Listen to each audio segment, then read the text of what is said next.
Hey guys, how are you? It's Yvonne Janelle here, creative director and co-owner of Harlem Fashion Week. I'm coming to you with a new tutorial. This tutorial is going to be on how to create a face mask, a very custom mask that can be used for doctors, nurses, and anyone in the healthcare industry. I created a custom mask out of the same fabric that I made my top in. I'm going to show you how to make custom cotton masks. This is perfect to donate for our relief right now and supporting the corona relief, where we are donating these masks to local hospitals in our neighborhood. If you're interested, please contact me below or send us an email. We look forward to working with other designers and creatives. Again, this is a tutorial on the custom mask. Continue watching. To get started on this, you'll need the basic tools. You'll need some cotton fabric, not too heavy, not too light. You'll need your elastic. My elastic is 1/2 inch thick.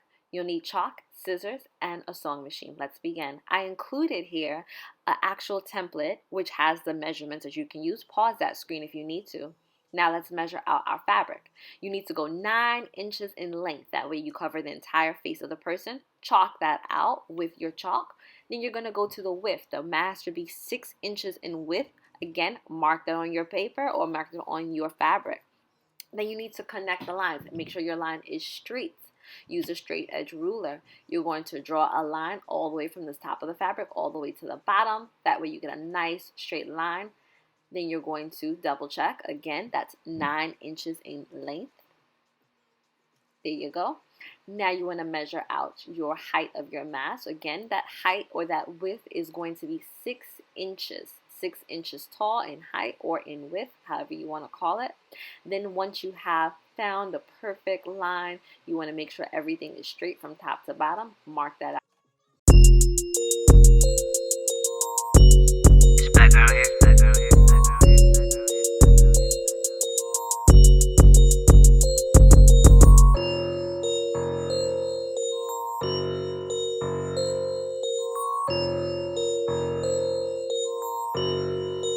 You know you want this for this.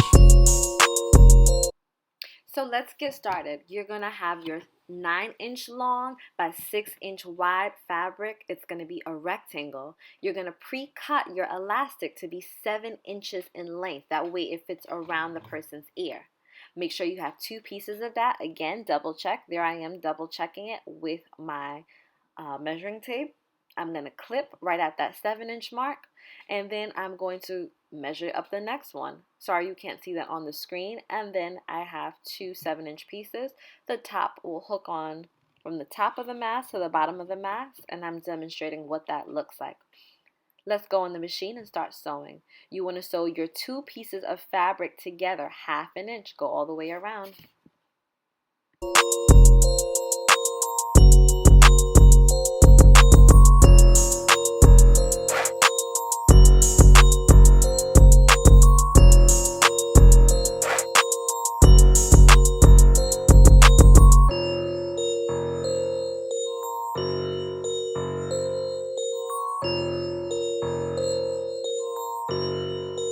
You know you want this for this.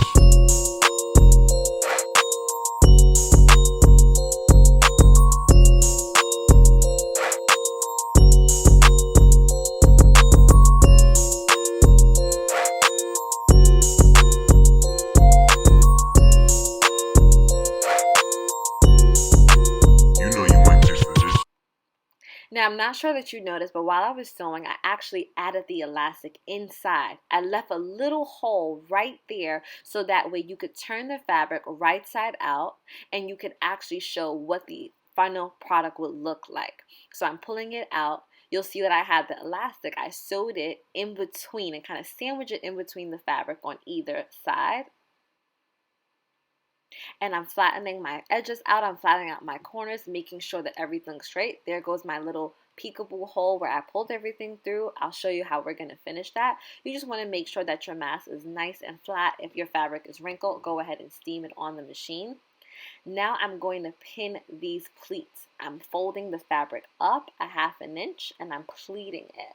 A pleat is really, really small. You want to make sure that you make those pleats even on both sides and then make it flat.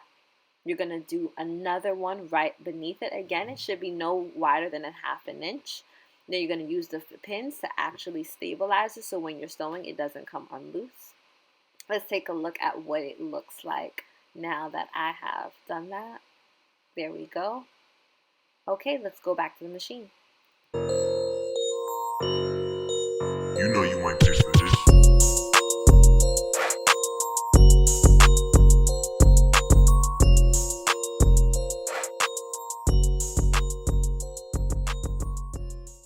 So you've successfully sewed 1/2 inch, stabilizing your tap stitch all around your fabric. You also were able to secure those pleats on both sides to make sure they were fastened. Now I'm just cleaning up my work. Clip any of your loose threads, make sure that things look great. I actually did a black top stitch for the video, but if I were doing this for the hospital workers, I would do it in white thread so that way you didn't see any real imperfections. Again, 1/2 inch all the way around to stabilize that. Now let's check it out. Let's see what it looks like. Here we go. Here's my 9" by 6" with my elastic on both sides. I'm going to cuff it around on the sides of my ears, making sure I cover my nose and mouth, which are the key areas. And there we go. It's very secure, very snug, and you have your hospital mask. Thank you guys so much for watching.